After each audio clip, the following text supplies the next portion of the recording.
And I'm Nathan Lawrence, and I'm joined today by Mr. Graham Coffey and Mr. Josh Hancher of Professor SEC / Dog Out West and Dog Stats fame, respectively. And today we are going to just be kind of talking down Tod Monken, who, as the incoming offensive coordinator at the University of Georgia, obviously he's in a spot where he gets a lot of attention, but I don't really think that there's been a lot of real in-depth breakdown about his roots and what his philosophies look like, other than that he's just a spread coach.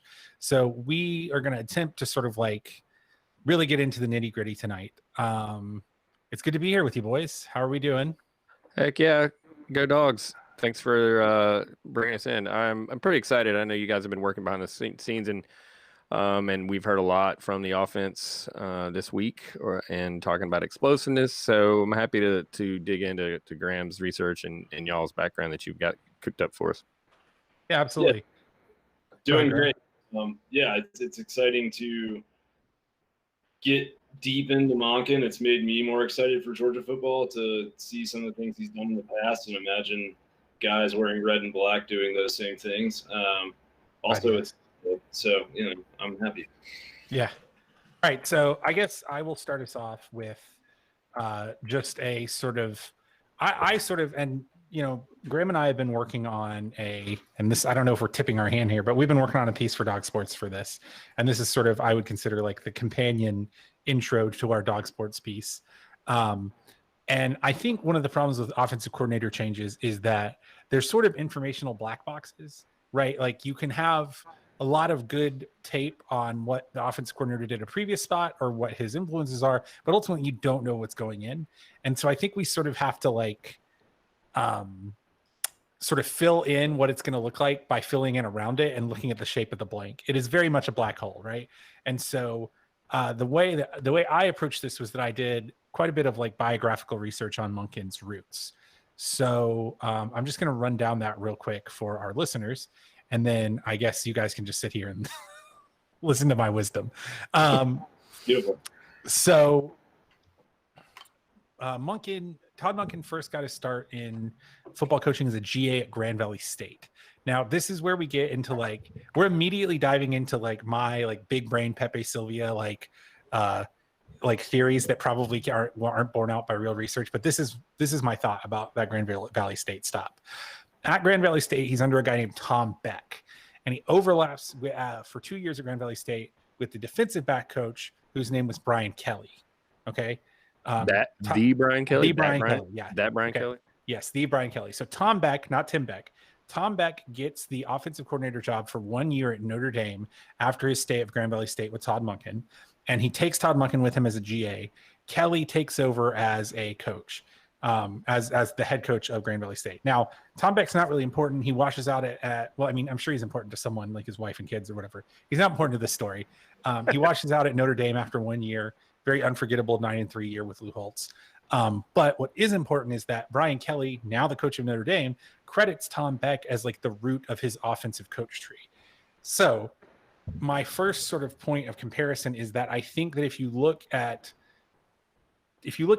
Brian Kelly right after he left Grand Valley State, and when he goes to Cincinnati and starts calling his own offense, I think we can kind of see some of the roots of where Monken is coming from. And I think the real core of that to me is the Kelly had a propensity not just for like, up tempo, no huddle, spread the field kind of stuff, but he loved running man blocking schemes with pulling guards and tackles. And he would run all sorts of insane stuff where he would like pull a guard and a tackle on a counter and stuff like that.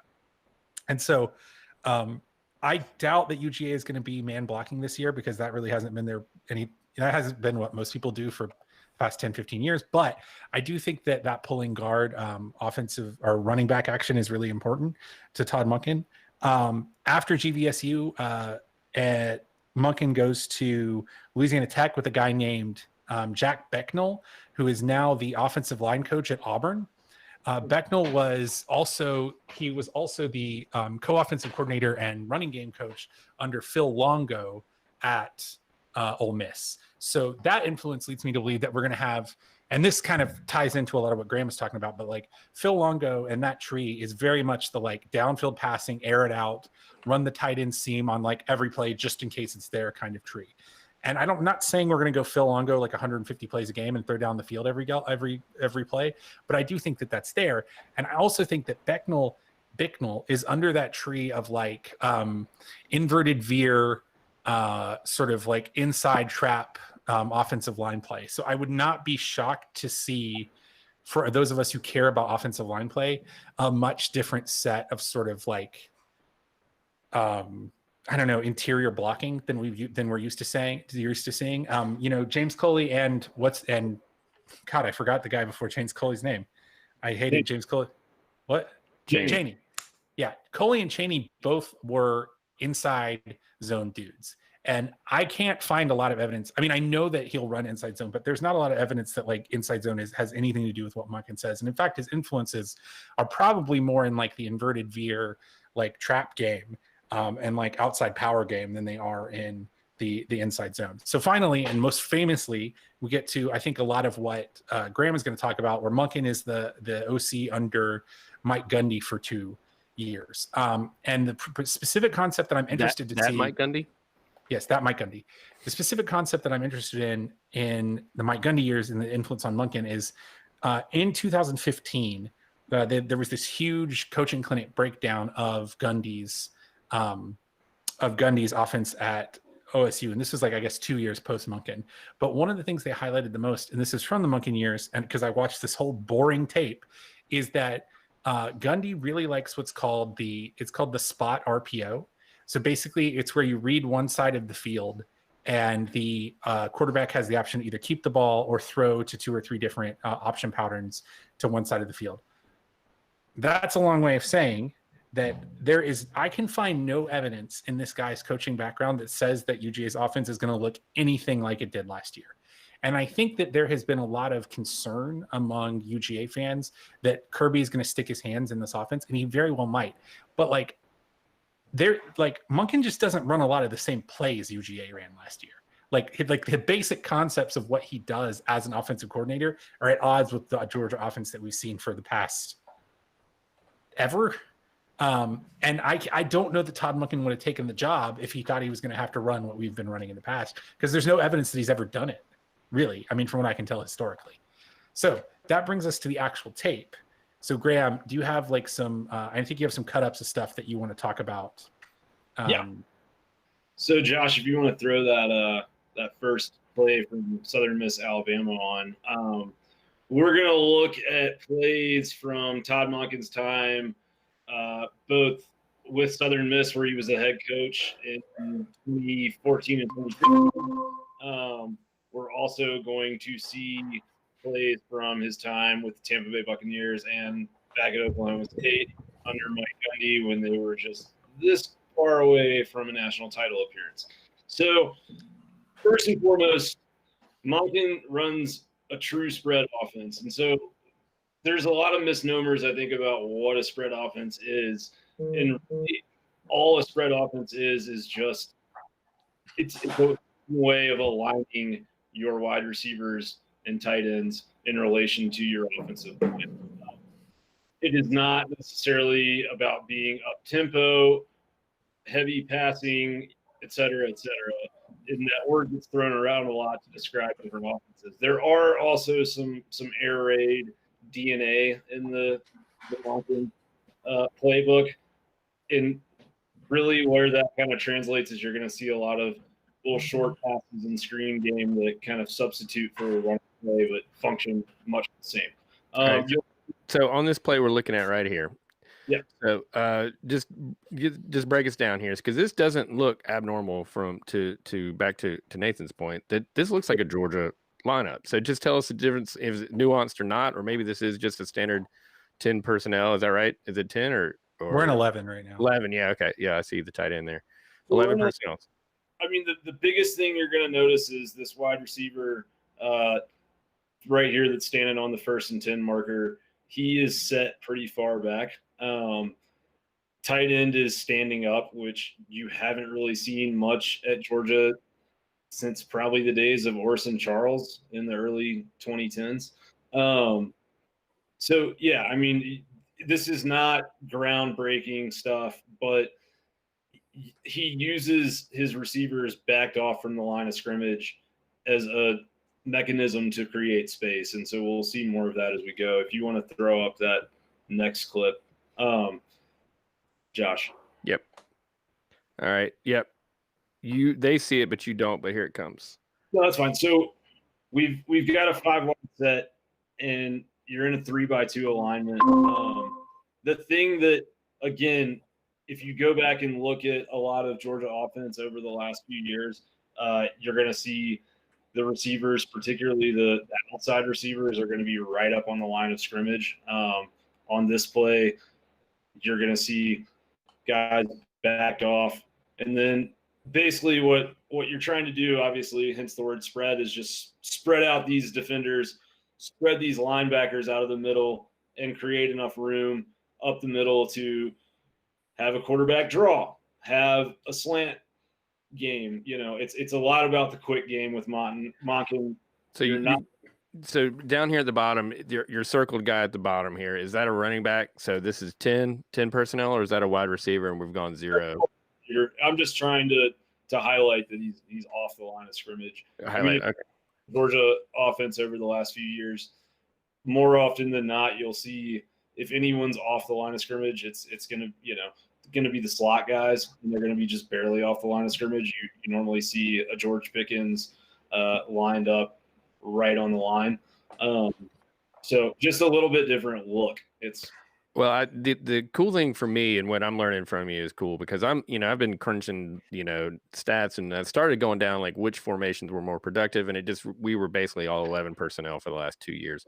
But it's interesting that, here we are in 0, what looks to me, if you just, look 0 back or empty backfield and stuff, no matter if it's a running back lined up out wide. But it's just interesting to me that you're telling us the difference is, even if where they are, if there's nobody in the backfield, there's differences between what Monken's doing and what Georgia's done, just in the, 1.5 yards, 2 yards from the line, from, where the ball is going to be snapped, which is pretty cool.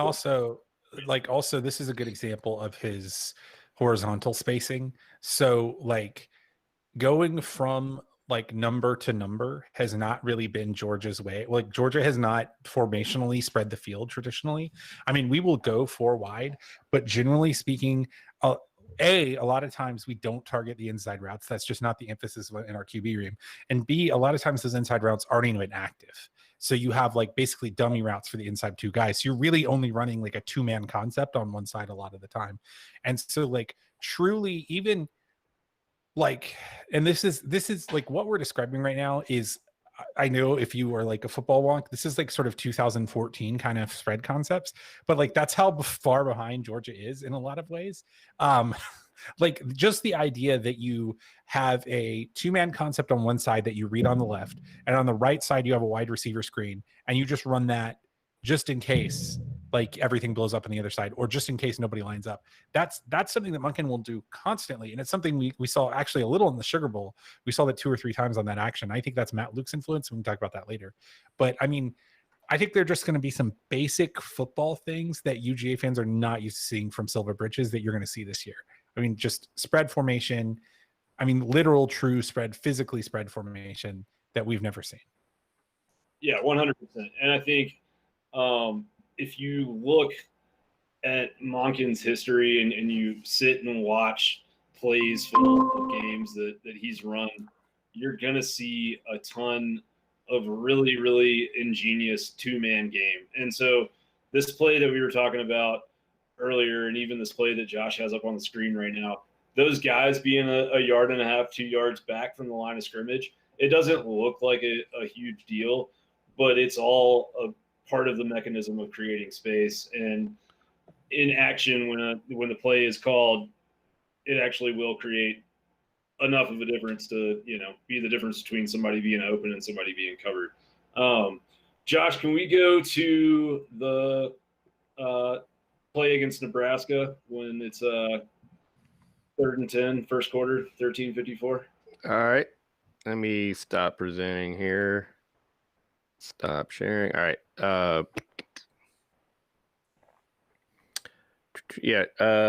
Nebraska. No, it's Nebraska. Or Is it the 3rd and 10? 3rd and 1 or 3rd and 10? 3rd and 10. 3rd and 10. I hope I can. If not, or something else up. It's all good. Nah, all right. Well, right now, there's nothing up. I'm trying to find it, so it's all right. Yeah. And while we're sitting here talking about this, I think the other thing that we can kind of, Nathan, you made some really good points as you jumped in, and I think if you go back and if you were to Google 2011 Oklahoma State football highlights, you would see a bunch of bombs to Justin Blackman from Brandon Whedon for long touchdown passes. But what you kind of miss is the nuance that sets all that up. Here we got 3rd and 10. Southern Miss is playing at Nebraska. And all this is right here is just really a quick screen. And if you see how we're set up here, we got this stacked slot receiver on the right. He's going to come in motion, and he's actually the running back. And he's just going to take a quick little screen there, doesn't even catch the ball. But point being, Georgia A is not motioning their running backs outside of the backfield very much at all. And when we do, it's like a last-minute 5-wide thing, or it's like something that we're doing to run the Wildcat out of or something. Right. It's a gimmick kind of play. It's not part of the bread and butter playbook. And I think, with Dominic Blaylock out for the season and, Tod Monken's going to have to find a way to get James Cook the ball, and he's going to have to find a way to give those touches to somebody else. He's got a lot of experience of doing that. Josh, do we want to go? Can we go 3rd and 3, Southern Miss versus Alabama? Mm-hmm. We sure can.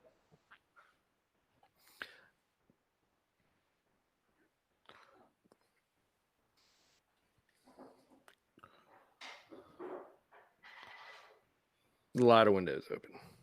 No, you're good. So what you're going to see here too is basically just a stacked 2x2 receiver alignment. And so a little bit different than what we've been talking about earlier. Some of the images we've shown were big, wide spread, number to number, sideline to sideline. This is much more cozy. If it looks familiar to you, it's because you probably saw LSU run it 1,000 times all over everyone in the SEC last year. But all he's trying to do is just take advantage of a tight alignment to get a linebacker forced into man coverage on the receiver. Yeah. Go ahead. Well, yeah, I mean, in these moments right here, it's like it's just the littlest bits of spaces. It's these routes crossing, it's little wheel routes, it's tiny nuanced things, but they create enough of a rub, and especially if you have a good slot receiver that's agile. Personally, I'm thinking of Vlad McConkey, the signee from this season. Or Kyrus Jackson.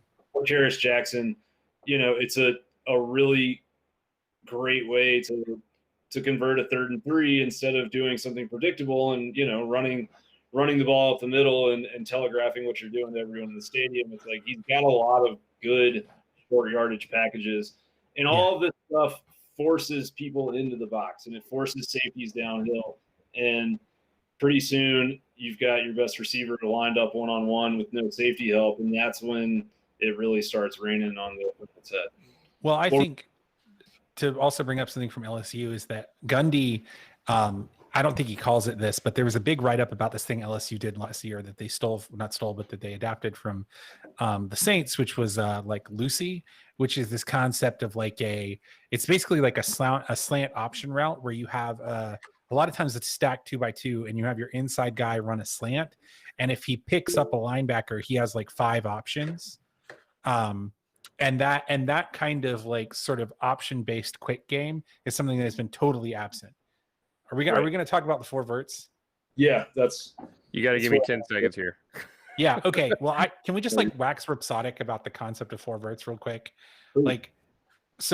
Okay. One thing that I kind of missed from Mark Richt and Mike Bobo is that Mark Richt at Florida State made his name with this drag under 4 verts concept, where you run 4 verts out of your 4 wide receiver spots, or maybe 3 wide receivers and a running back on a wheel. or a running back just on a vert, and you run like a drag across with one of your inside wide receivers or a tight end under it. And that like 2-level game is sort of like one of the big things in the Oklahoma State and also I think Monken offense is the 2-level game. So you'll see 4 verts with a drag under it. You'll see stacked in routes. You'll see stacked hitches.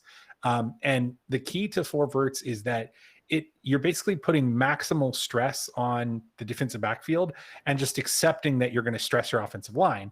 And I think the reason it is so monumentally stupid that we haven't seen that out of UGA is that UGA has had the offensive line for like 4 or 5 years to see, this is like that drag under concept where you have the slant on one of the verts, right? And so you're playing a 2-level game, and a safety or a linebacker is going to get stuck in the middle of almost every modern defense on this play.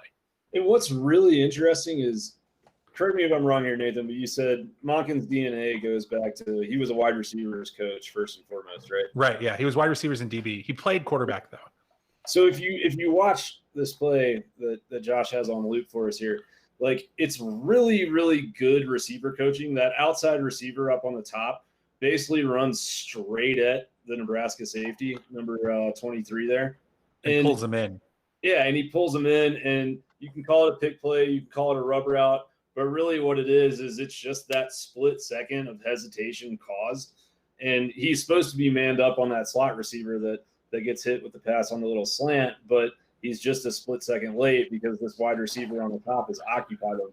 And there's a ton of stuff like that in his game, and it's really, really clever. And the other thing too, it's like it doesn't require superior athletes; it requires superior route running. Yeah. But at Georgia, he has a little bit more superior of an athlete than he did at Southern West or even Oklahoma State. So it's interesting to see what he'll do.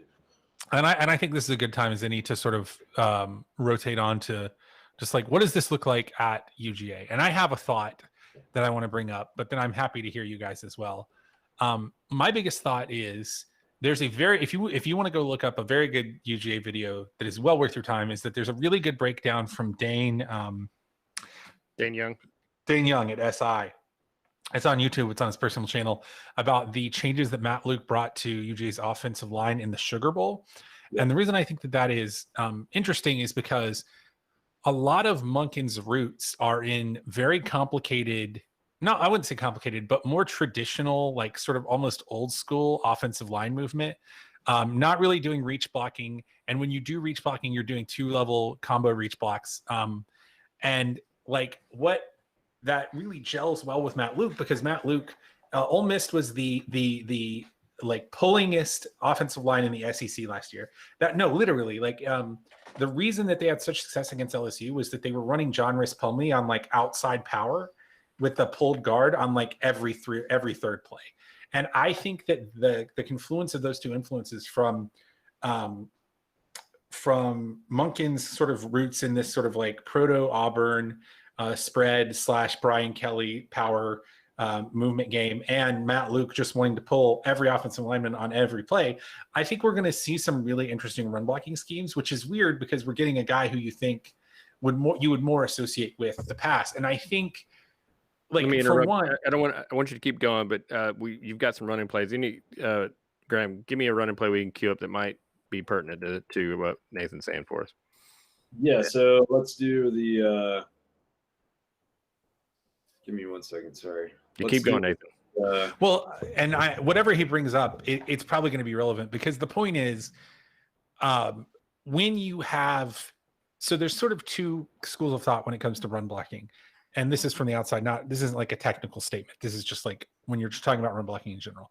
If you have the better athletes, there's 2 ways you can do it. You can either A, just run these guys straight at the other team, right, because you have better athletes, or B, you can employ their higher level of athleticism for their size to move them around a little bit. And we had Ben Cleveland and Solomon Kinley on the same offensive line, and we didn't trap block hardly at all last year, which is a crime, an absolute crime. I mean, we were not.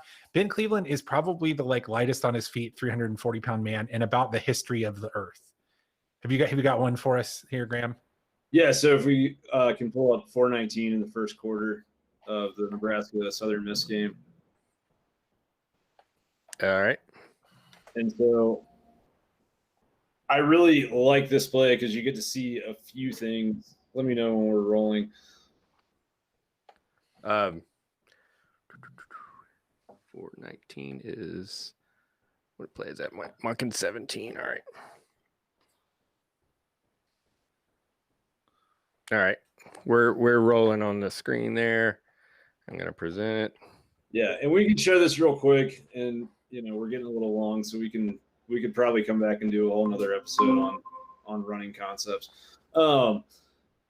I really, really like this play because, first of all, there's a misnomer that Monken is not, a power football kind of guy.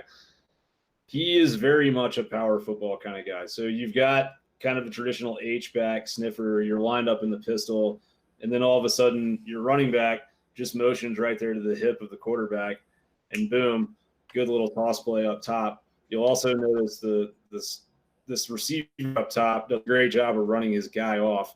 And so it's really just, one-on-one with the fullback and then one-on-one for the running back and the last defender that's left. But, I mean, it's out of a pistol, so it looks a little bit different, but it's no different than, any sort of normal power toss concept.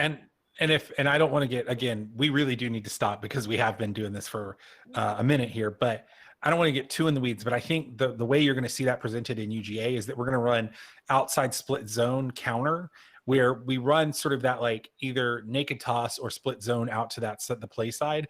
And what we do is and that sniffer would be on the offside of the formation, and you would motion him, or at the snap, he would move around and either reach block or roll block, right? That guy on the end. So I really need a teleprompter for this, or what are these things called? Not a teleprompter. Telestrator. I need to be able to telestrator. But the thing that Matt Luke loves to do is he loves to take a sniffer on what is the strong side of the formation, but not the play side of the formation. And then at the snap, run that sniffer around and have him either, depending on what the play calls for, roll or chip, so he's either going to take a snap at that guy's outside shoulder on what is now the play side of the formation, or he's just going to roll him into the rest of the scrum. And the thing that's exciting about that is that UGA has much better guys at that sniffer position who can really block that down. And UGA also has offensive linemen. And what you noticed in that Nebraska clip too is that you had 2 reach combo blocks on the inside where you had guards getting up to the second level and cleaning up linebackers. And when you have concepts like that don't work, they're a nightmare. See Bobo when the run game wasn't working. But when you have the level of talent and a good offensive line coach, which I think Matt Luke is, there's no reason that kind of, I would say, more technical run blocking can't work. Oh, is that our timer? That's not my timer. Just to add to that, the other thing I would say is, with some of these concepts you're talking about,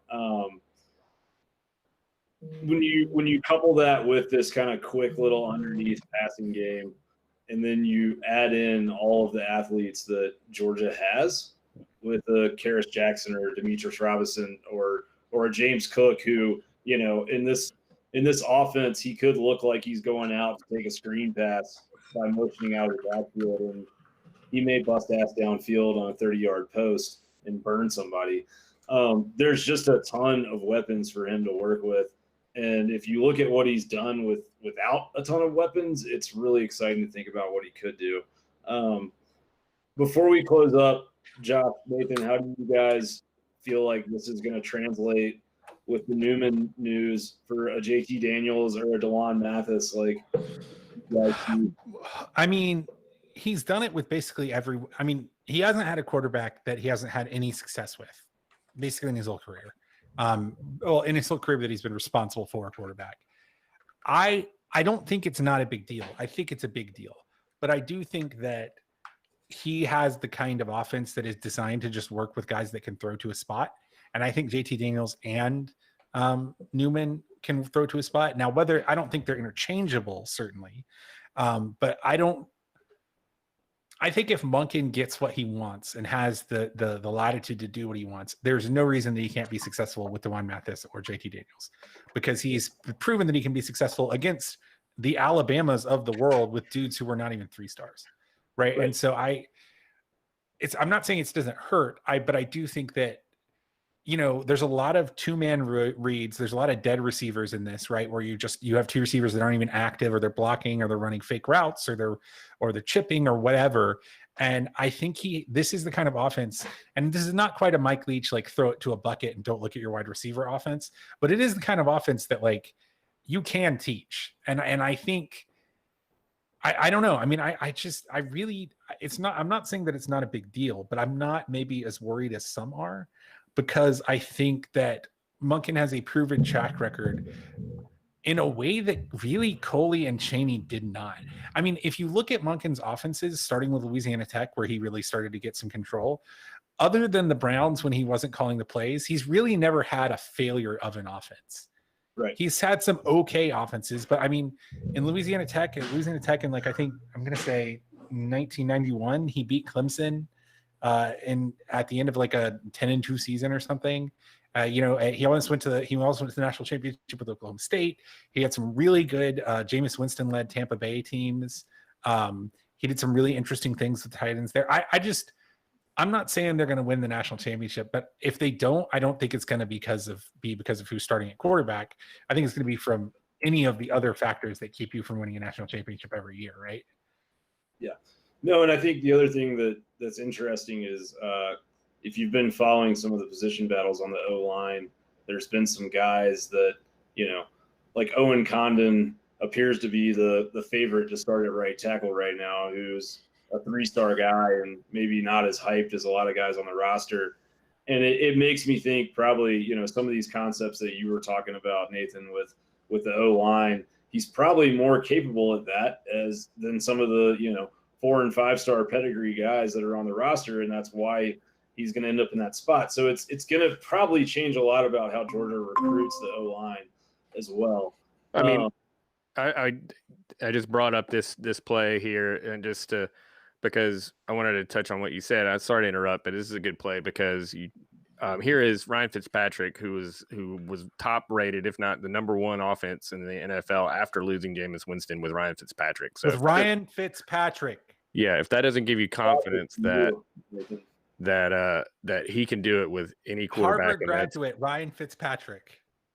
Yeah, and just little two-man games creating space. That's all it is. And you have like a quick, and see, that's not even okay. He probably got away with a rub there, but that is a smart rub because when you're going to get called on a rub play is when you have like two opposing inside slants and you just have a guy running into the other guy.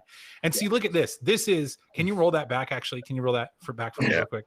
I want to talk. We're talking about offensive line, but I want to talk about that running play. I thought you'd enjoy that after watching a year full of Jake Fromm.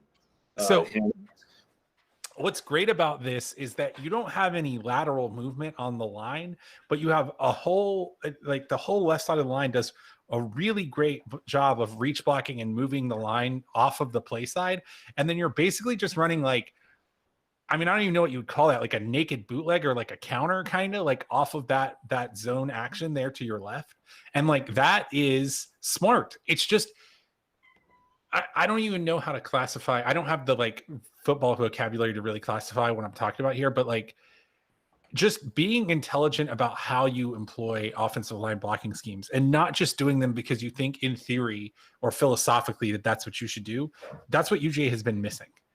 Philosophically, you should, with a line of 5 stars, be able to just push the pile forward for 2 yards. But there's no freaking reason on 3rd and 2 to just try to run an inside zone. There's no reason. Right? Philosophically, does that make sense? 100%. But strategically, it does not make sense. And just being a little bit more clever is all I ask. Right? I'm not asking. I don't want us to be 2019 LSU. Just I guarantee you, Monken has 8 different plays for that 1st and goal situation, and there have not been a lot of offensive coordinators at UGA who have had plays that were inventive. I think we ran in 7 plays at the one in the world's largest outdoor cocktail. Yeah, and they were all tight inside power concepts, and it's so that's a good example. That is, if you're going to run that inside power 3 times and fail, and you get another chance at it, you damn well better run a naked bootleg or an offside play action off of it, the fourth time. I just got a text from Justin. He says call to action. What does that mean? No. I got it. We're about to go. So we're doing great. I'm having a blast. So I think we do. Graham, you guys are doing killer work on this shit. So, a couple of call to actions. One, before we get out of here, do you guys have any last notes? I do. I have a last thought, and that's if you look at the Monken offense, there's a lot of talking heads right now that are saying there's going to be issues because we had no spring practice and now Jamie Newman's out. It's going to be hard for a quarterback. Justin Fields didn't struggle when he went to Ohio State last year picking up their offense. I'm not comparing our quarterbacks to Justin Fields, but the reason is because Justin Fields reads a couple receivers and then he either dumps it off to the little safety valve that's sitting back there, like the screen, or the running back that's sitting there in the flat, or he takes off and runs. And this will be the same thing for DeJuan Mathis or JT Daniels. It'll be quick. It'll be easy. It's not asking anyone to see the entire field and progress through 4 or 5 reads like Tom Brady. And because of that, I'm not super worried about the quarterback change that Georgia's going to go through. Mm-hmm. All right. So first off, we are going to publish an article that is just this episode, but with GIFs. And it has been in the works for some amount of time. It's going to be on Dog Sports. We'd love if you read it. We will probably repost this episode when we post that, if you want it in a video form. Second, if you have not already, you should follow us all on Twitter. I'm at Nathan J. Lawrence. Josh is at Josh is at dog_stats. And Graham is at Professor_SEC. If you want to follow Justin and our chicanery in general, he is the Justin Bray. If you want to follow our work collectively, you should follow us on Twitter at Chapel Bell Curve. We're also at Facebook and Instagram, and not TikTok anymore because it got banned, at Chapel Bell Curve. Finally, and this has been something that we're really trying to push lately, and I would really like if everyone did this. We do have a Patreon. It is $1 a month. You can pay $5 a month. You can pay more if you want for reasons that would be beyond me. The main thing that gives you access to is a Discord. A Discord is a chat server that I have very, very painstakingly spent a lot of time organizing. There are a lot of really fun people on there. We talk about other things than football. We watch the games together. It's a really good group of people from all over the country who just like Georgia football and being stupid the way we do. So if you want to check this, what was that, bud? Great weather discussions as well. Great. Yeah. There is a weather channel. And let me tell you, we have 2 actual meteorologists. I love those guys. I actually have weather Twitter, I have Vol Twitter, I have Vandy Twitter, and Georgia Twitter. So Ian and those guys, pro. You need some weather, Ian's your guy. Absolutely. So if you're interested in getting on the Discord or supporting us on Patreon, you can go to patreon.com/Chapel Bell Curve. Finally, we will catch you next time in the Classic City or in Colorado or in some exurb of Atlanta. I'm not totally sure of for Josh. That's good. That works. Okay. But until then, go Dogs. Go Dogs. Go Dogs.